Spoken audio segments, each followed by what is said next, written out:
3T TV news కి స్వాగతం. షాద్నగర్ పట్టణంలోని ఫరూక్ నగర్ హరిజన్వాడకు చెందిన సునీత అనే దళిత మహిళను దొంగతనం కేసులో అదుపులోకి తీసుకుని Shadnagar detective inspector Rama Reddy 3rd degree ఉపయోగించి చిత్రహింసలకు గురి చేసిన ఘటనలో ఆసుపత్రిలో ఉన్న మహిళను బీఆర్ఎస్ మాజీ మంత్రి సబితేంద్రారెడ్డి, ఎమ్మెల్సీ నవీన్ కుమార్ రెడ్డి, మాజీ ఎంపీ మందా జగన్నాథ్, మాజీ ఎమ్మెల్యే అంజయ్య యాదవ్, ఆర్ఎస్ ప్రవీణ్ కుమార్ పరామర్శించారు. బాధిత సభ్యుల కుటుంబానికి న్యాయం చేయాలని షాద్నగర్ ప్రభుత్వ కమిటీ ఆసుపత్రి ముందు డిమాండ్ చేశారు. పోలీసుల కథనంపై చర్యలు తీసుకోవాలని డిమాండ్ చేశారు.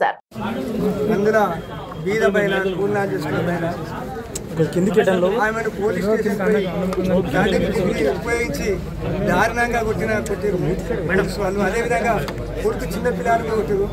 ఆమె దెబ్బలు చూపించడానికే బాధపడుతున్నది. ఆమె చెప్పడానికైనా ఆ మాటలు ఆ దెబ్బలు చెప్పడానికనే ఆమె బాధపడుతున్నది. కాబట్టి నేను నిజంగా ఈ గవర్నమెంట్ వచ్చిన తర్వాత, కాంగ్రెస్ పార్టీ గవర్నమెంట్ వచ్చిన తర్వాత ఒక్కసారి సిపి గారు కానీ డిఎస్పీ కానీ డీసీపీ గారు కానీ ముఖ్యంగా సిపి గారికి విజ్ఞప్తి చేసేందంటే, ఈ గవర్నమెంట్ వచ్చిన తర్వాత మా షాద్నగర్ పార్టీ చెప్తారు, షాద్నగర్ పోలీస్ స్టేషన్లో ఏం జరిగిందో ఒకసారి మీరు పర్యవేక్షణ చేయాలి, వీక్షించాలని కోరుతున్నాను. ఎందుకంటే అప్లికేషన్ ఇచ్చిన అప్లికేషన్ ఏముంటుంది, అందులో సెక్షన్లు ఎట్లా పెట్టారు. ఒక మామూలు పంచాయతీ అయితే సెక్షన్లు నాన్ అవైలబుల్ సెక్షన్లు పెట్టి చాలా సతాయించిన సందర్భం ఉన్నాయి అన్ని పోలీస్ స్టేషన్లో. ఎవరు చెప్పుకునేది అర్థం కాలేదు. నాన్ అవైలబుల్ సెక్షన్ ఏమైంది, అప్లికేషన్ ఏముండదు, దాంట్లో సారాంశం ఉండి పెట్టే సెక్షన్ లేదు. ఒకసారి నాకు తెలిసింది కోర్టులో జడ్జి గారు, గౌరవ జడ్జి గారు కూడా అడిగిరట, ఏమి అప్లికేషన్ మీరు ఏం సెక్షన్లు పెట్టారని. అంత దారుణంగా వ్యవహారం జరుగుతుంది. కాబట్టి కమిషనర్ గారు దీని మీద దృష్టి సారించి మన మున్ముందు ఇటువంటివి జరగకుండా చూడాలి. అందులో దళిత మహిళ, బీద మహిళలు కూడా ప్రభుత్వం ఆదుకోవాలని కోరుకుంటున్నాం. అవమానం సభ్య సమాజం తలదించుకునే విధంగా వాళ్ళు వ్యవహరించిన తీరు ఇది పోలీస్ డిపార్ట్మెంట్కు మాయను మచ్చ లాంటిది. ఇప్పటికైనా మా సైబరాబాద్ సిపి గారు, అలాగే డీసీపీ గారు, ఏసీపీలు అంతా పర్యవేక్షించి అసలు పోలీస్ స్టేషన్ వ్యవస్థలనే ప్రక్షాళన చేయాలి. ఎందుకంటే నిజంగా ఏమైనా తప్పు చేస్తే ఆ రోజే ఎఫ్ఐఆర్ చేసిన రోజు సంబంధిత ఆధారాలు ఏమైనా ఉంటే తీసుకుపోయి రిమాండ్ చేయాలి తప్పించి ఇలాంటివి చేసి, అంటే ఆమె చెప్పుకోలేని పరిస్థితుల్లో కూడా ఈరోజు వాళ్ళ పిల్లలు కానీ వాళ్ళ హస్బెండ్ కానీ ఆమె కూడా చెప్పుకోలేని పరిస్థితులు ఉంది. అది మీడియా మిత్రులంతా మీరు లైవ్ విన్నారు. కాబట్టి ఇక ముందు ఇలాంటి సంఘటనలు జరగకుండా, అంటే మా షాద్నగర్ పోలీస్ స్టేషన్లో, అంటే అన్ని పోలీస్ స్టేషన్ల గురించి చెప్తున్నా నేను, అధికారులు ఎంత మంచిగా వచ్చినా కానీ రాజకీయ ఒత్తిళ్లతోటి ఎంత క్రూరంగా చేపిస్తున్నారంటే అధికారులతోటి, అధికార పక్షం వాళ్ళు సెక్షన్లు ఏం పెడుతారో తెలియదు, కేసు ఏం పెడుతారో తెలియదు, ఎప్పటి వరకు ఇంట్రాగేషన్ చేయాలనో తెలియదు. చదువుకొని వచ్చిన మీరు, చదువుకొని ఉద్యోగాలు సంపాదించిన మీరు రాజకీయాలకు అతీతంగా పనిచేయాలి తప్పించి ఇలాంటి సంఘటనలు ఉండదు. ఎందుకంటే నేను కొన్ని పోలీస్ స్టేషన్లు చూస్తున్నా, రౌడీ షీటర్ల నిలయం అయిపోయింది పోలీస్ స్టేషన్లు. రౌడీ షీటర్ను పక్కకు కూర్చోబెట్టి సెటిల్మెంట్ చేసే స్థాయికి మా షాద్నగర్ పోలీస్ స్టేషన్లు అన్నీ వస్తున్నాయి. ఎందుకంటే నేను ఎందుకు ఇంత గట్టిగా చెప్తున్నంటే, మా దగ్గర అంటే నందిగాం పోలీస్ స్టేషన్ తీసుకోండి, ఒక్క రౌడీ షీటర్ 5-6 మంది ఉంటే రోజు పోయి పోలీస్ స్టేషన్లో ఉంటుంది. అంటే సమాజం ఎక్కడ పోతుంది అంటే ఈరోజు అసెంబ్లీలో చూసిరు, మీరు బయట చూసిరు, అఘాయిత్యాలు చూస్తున్నారు, రోజుకొక మర్డర్ చూస్తున్నారు, రోజుకొక అఘాయిత్యం చూస్తున్నారు. ఇవన్నీ పోలీస్ వ్యవస్థ వైఫల్యం అంటే నేను అన్నాను. ఇది ఖచ్చితంగా రాజకీయ నాయకుల వైఫల్యం. ఎందుకంటే ప్రెషర్కు వాళ్ళకు ప్రెషర్ పెడుతున్నారు. ఆ ప్రెషర్ పెట్టి ఆ ప్రెషర్లో నువ్వు ఇక్కడ తెచ్చుకున్నాం మేము, నువ్వు ఉంటావా, పనిచేస్తావా లేదా అనే విధంగా వాళ్ళ మీద ప్రెషర్ పెడుతున్నారు. ఇంకొక దగ్గర జాబ్ చేస్తారు కానీ రాజకీయ ఒత్తిళ్లకు తలొగ్గకండి. మీరు ఖచ్చితంగా న్యాయం చేయాలని అని చెప్పి మీడియా ముఖంగా, అంటే మా పార్టీ తరఫున అందరూ వచ్చిర్రు, ఇక్కడ వచ్చి చూసిర్రు. అంటే ఇలాంటి సంఘటనలు ఎక్కడ జరిగినా కానీ బీఆర్ఎస్ పార్టీ అండగా ఉంటుందని చెప్పి మరొకసారి తెలుపుతున్నాం. సో ఇవన్నీ మరి చూడాలంటే ఇక్కడ వీళ్ళకి సదుపాయాలు లేవు. ఇంతకుముందు డాక్టర్ ఎం జగన్నాథ్ గారు అదే అడుగుతున్నారు, ఆయన డాక్టర్ కాబట్టి. సో అవన్నీ సదుపాయాలు లేవు. మరి హయ్యర్ సెంటర్కి పంపించవచ్చు కదా. కనీసం ఒక్కరు కూడా ఈమెను, ఇంత టార్చర్ గురైన మహిళ లోపల కనిపించలే దెబ్బలు ఉన్నాయి, మరి ఈమెను ఒక హయ్యర్ మెడికల్ సెంటర్కి పంపించాలన్న కనీసమైన ఆలోచన కూడా ఇలా మరి కాంగ్రెస్ పార్టీకి లేదంటే ఎంత మహిళా వ్యతిరేక, ఎంత దళిత వ్యతిరేక, ఎంత పేదల వ్యతిరేక పార్టీ ఇలా మన కళ్ళ ముందరనే కనిపిస్తా ఉన్నది. అందుకొరకు అర్జెంటుగా ఈ కుటుంబంలో ఒకరికి ఉద్యోగం ఇవ్వాలి, ఈమెకు ₹1 ఎక్స్గ్రేషియా ఇవ్వాలి, ఈ కుటుంబాన్ని ఆదుకోవాలి, ఈ సంఘటనకు బాధ్యులైన పోలీస్ ఆఫీసర్లు అందరినీ డిస్మిస్ చేయాలి. అదేవిధంగా పర్యవేక్షణ చేయాల్సిన డిఎస్పీలు ఎవరైతే డీసీపీలు ఉన్నారో వాళ్ళ మీద కూడా చర్యలు తీసుకోవాలని చెప్పి మరి డిమాండ్ చేస్తూ మరి ఈ సహకరించిన మీడియా వాళ్ళందరికీ కూడా మరోసారి ధన్యవాదాలు. దీనికి ఎక్కడి నుంచి ధైర్యం వస్తున్నది? ఎవరిస్తున్నారు ఈ ధైర్యం? ఫ్రెండ్లీ పోలీసింగ్ కాదు, మేము లాఠీ పోలీసింగ్ అంటే ఇదేనా మీరు ఇచ్చే లాఠీ పోలీసింగ్? మరి ఎక్కడ పోయినారు? శ్రీరాముల శ్రీనివాస్ అనే ఎస్ఐ కానిస్టేబుల్ వేధింపులు చేస్తున్నారని ఎంట్రీని దాగి చచ్చిపోయాడు. అశ్వరావుపేట ఎస్ఐ. భూపాలపల్లిలో ఒక ఎస్ఐఏ ఒక మహిళా కానిస్టేబుల్ మీద అత్యాచారం చేస్తాడు. ఎస్ఐ మహిళా కానిస్టేబుల్ మీద అత్యాచారం చేస్తే ఇక మీరు ఎక్కడ కంచె చేయను వేస్తే ఎవరి దగ్గరికి పోవాలి? వీళ్ళందరికీ అభయం ఎవరిస్తున్నారు? వాళ్ళందరి మీద యాక్షన్ ఎందుకు తీసుకుంటలేరు?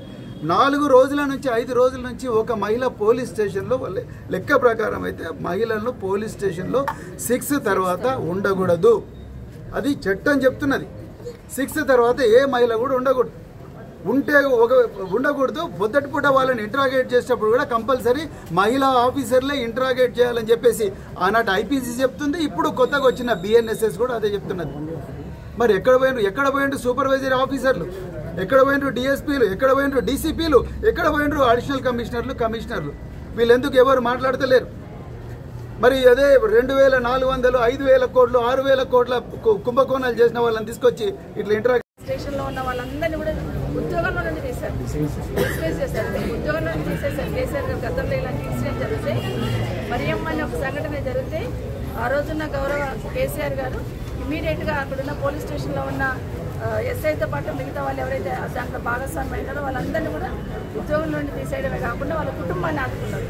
వాళ్ళ కొడుకుకు ఉద్యోగం ఇవ్వడం కానీ, వాళ్ళకు 15 లక్షలు ఇవ్వడం కానీ ఒక ఆదుకొని భరోసా కల్పించారు. ఇంకా తప్పులు ఇట్లాంటివి జరిగితే భవిష్యత్తులో ఇలాంటి చర్యనే ఉంటుంది అనేది డిపార్ట్మెంట్ కూడా ఇండికేషన్ పంపించింది. కానీ ఇక్కడ ఏమైందంటే ఇక్కడ నుండి తీసుకెళ్లి ఆఫీస్లో కూర్చోబెట్టారు, అటాచ్ చేశారు అంతే. కానీ వాళ్ళ మీద యాక్షన్ తీసుకోవాలని ఆలోచన కూడా లేదని అనిపిస్తూ ఉంది. ఇప్పటికైనా ఈ ప్రభుత్వాన్ని ఒకటే డిమాండ్ చేస్తూ ఉన్నాం, ఇమీడియట్గా యాక్షన్ తీసుకోండి. ఇందులో భాగస్వామ్యం వాళ్ళని యాక్షన్ తీసుకోండి. భవిష్యత్తులో ఇలాంటివి జరగకుండా చూసుకోండి. ఆ కుటుంబాన్ని కూడా ఆదుకోవాలని కోరుతా ఉన్నాం. వదిలేస్తున్నట్టు సందర్భం కనిపిస్తూ ఉంది. ఇమీడియట్గా అతని మీద యాక్షన్ ఎవరైతే ఇన్స్పెక్టర్ ఉన్నారో వాళ్ళ మీద యాక్షన్ తీసుకోవాల్సింది పోయి అటాచ్ చేసినట్టున్నారు. తను చెప్తుంది తనతో పాటు ఎస్ఐతో పాటు ఇంకా 4 కానిస్టేబుల్ అక్కడ ఉన్నారు, వాళ్ళందరూ కలిసి నా మీద దాడి చేస్తున్నారని చెప్తున్నప్పుడు అందరి మీద యాక్షన్ తీసుకోవాల్సిందే ఊరికి అటాచ్ చేసినట్టు, అంటే కంటి తప్పు చర్య అటాచ్ చేసినట్టు. రెండో విషయం ఏం గమనిస్తున్నామంటే ఏసీపీ గారు ఎంక్వైరీ చేయడానికి ఎంత టైం పడుతుంది ఎంక్వైరీ చేయడానికి? ఎంక్వైరీకి ఆదేశించున్నాము, రిపోర్ట్ వచ్చినాక యాక్షన్ తీసుకుంటామంటారు. ప్రత్యక్షంగా తను చెప్తున్నప్పుడు తనతో పాటు వాళ్ళ అబ్బాయి కూడా చిన్న అబ్బాయి కూడా చెప్తున్నప్పుడు బాలవాకు బ్రహ్మవాకు అంటారు. చెప్తున్న సందర్భంలో ఇంకా ఎంక్వైరీ చేస్తామని ఏదైతే మభ్యపెట్టే ప్రయత్నం చేస్తున్నారో ఇది 100% ఈ ప్రభుత్వం నిజంగానే మొన్న కూడా చెప్పాను అసెంబ్లీలో, ఈ ప్రభుత్వం వైఫల్యం. లా అండ్ ఆర్డర్ మెయింటైన్ చేయాలని ఆలోచన ఉండదు. రాష్ట్రంలో ఏదైనా సంఘటన అవుతుందంటే కనీసం దాన్ని రివ్యూ చేద్దాం, యాక్షన్ తీసుకుందాం ఆలోచన ఈ ప్రభుత్వం ఉన్న పెద్దలకి లేదు. ఈ ప్రభుత్వం వచ్చిన 8 నెలల నుండి చూస్తూ ఉంటే ఏ మూలం చూసినా కూడా అత్యాచారాలు, అఘాయిత్యాలు, మానభంగాలు ఇవే జరుగుతూ ఉన్నాయి తప్పిస్తే ఒక్కదాన్ని కూడా రివ్యూ చేసిన సందర్భం లేదు, ఒక సమాధానం చెప్పిన సందర్భం లేదు. ఇంకొక మాట, వస్తూనే ప్రభుత్వం అధికారంలోకి రాగానే పోలీస్ శాఖలో పిలిచి మాట్లాడిన సందర్భంలో మేము ఫ్రెండ్లీ పోలీస్ కాదు, మేము లాఠీ పోలీస్ అన్నాం. అంటే అదే కనిపిస్తుంది ఇప్పుడు. ఫ్రెండ్లీ పోలీస్ అంటే కష్టంలో వచ్చినా హక్కున చేర్చుకొని సమస్యను సాల్వ్ చేసి పంపించాలనే ప్రయత్నం ఒక side law and order maintain చేస్తూ కఠినంగానే ఉంటూ వాళ్ళతో సమన్వయంగా ఉండి పనిచేయాలనే ప్రయత్నంలో చేస్తున్న సందర్భం గతంలో అయితే మేము ఫ్రెండ్లీ పోలీస్ కాదని పోలీసే ఒక హుకుంలాగా జారీ చేసిన సందర్భాన్ని మనం చూస్తున్నాం. గతంలో ఇలాగే జరిగితే హోంమంత్రి లేరు. ఇప్పుడే మాజీ హోంమంత్రి గారు, మాజీ విద్యాశాఖ మంత్రి గారు, సీనియర్ రాజకీయ నాయకులు మేడం సబితాఇంద్రారెడ్డి గారు వివరంగా ఈ విషయం చెప్పడం జరిగింది. ఆ మేడం మనసులో ఏముందో నేను అర్థం చేసుకున్నాను. ఎందుకంటే ఆమె చెప్తుంటేనే వినడం కష్టంగా ఉంది. ఆమె చెప్తున్నప్పుడు ఆ మాటలు వినడం కూడా కష్టంగా ఉందంటే ఒక మహిళగా ఇంకా ఇవన్నీ ప్రెస్ మీద చెప్పాలంటే కూడా కష్టమవుతుంది. కానీ ఇక్కడ విషయం ఏంటంటే ఈ రాష్ట్రంలో హోంమంత్రి లేడు. హోంమంత్రి, ముఖ్యమంత్రి ఒకటే వ్యక్తి. ఆ వ్యక్తి వీళ్ళందరికీ అభయం ఇస్తున్నాడు కాబట్టే ఈరోజు ఎన్ని దారుణాలు జరుగుతున్నాయి అనేది ఈరోజు తెలంగాణ సమాజం గుర్తించాలి.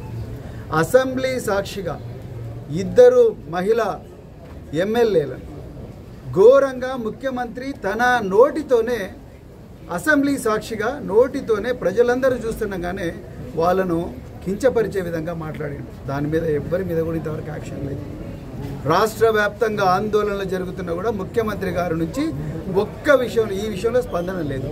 అది ధైర్యం చేసుకొని ఆ ముఖ్యమంత్రిని ఆ అండను చూసుకొని దానవ్ నాగేందర్ గారు దానవ నాగేందర్ గారు మాతృమూర్తులందరినీ కూడా అవమానించే విధంగా నీ అమ్మ తోలు తీస్తా కొడుక అంటే ఎవరినండి నువ్వు అంటున్నది? ఎవరి ధైర్యం చూసుకొని అంటున్నావు?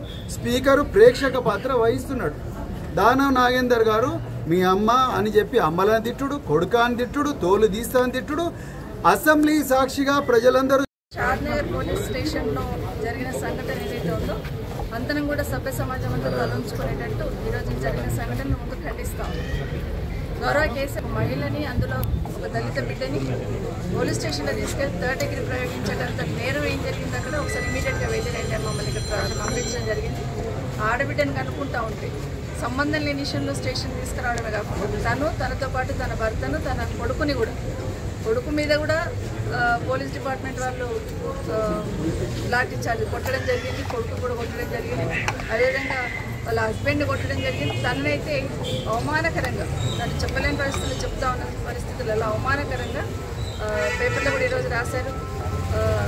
అంటే బట్టలు నిప్పేసి తనకు ఏ విధంగా అయితే కొట్టున్నారో, తనకు సంబంధం లేదు, నేనేం చేయలేదు మొర్రో, నాకు తప్పు లేదని మొరపెట్టుకుంటున్నా కూడా అందులో నైట్లో 9 o'clock నుండి 8 o'clock తీసుకొచ్చి 2 o'clock వరకు 3rd డిగ్రీ ప్రయోగించడం అనేది నిజంగా సభ్య సమాజం తలంచుకోవాలా. ఇప్పటికైనా అసలు ఇన్ని సంఘటనలు జరుగుతూ ఉన్నాం. గతంలో వస్తున్నప్పుడు గతంలో కూడా జరిగిన సంఘటన ఒకసారి నెమరు వేసుకుంటూ ఉంటే ఈరోజు జరిగిన సంఘటన, గతంలో జరిగిన సంఘటన ఒకసారి నెమరు వేసుకుంటే ఈరోజు కనీసం తనకు ధైర్యం చెప్పేవాళ్ళు ఎవరు లేరు. ఎప్పుడో వెనస్డే పంపించేస్తే దెబ్బలకు తాళలేక, నొప్పులకు తాళలేక తను ఇప్పుడు హాస్పిటల్ వచ్చిన సందర్భం మనం చూస్తున్నాం. సంఘటన జరిగిందని నాకు అర్థమైంది ఏంటంటే, వెనస్డే ఇన్సిడెంట్ జరిగితే అసెంబ్లీ జరుగుతుంది కాబట్టి గోప్యంగా ఉంచి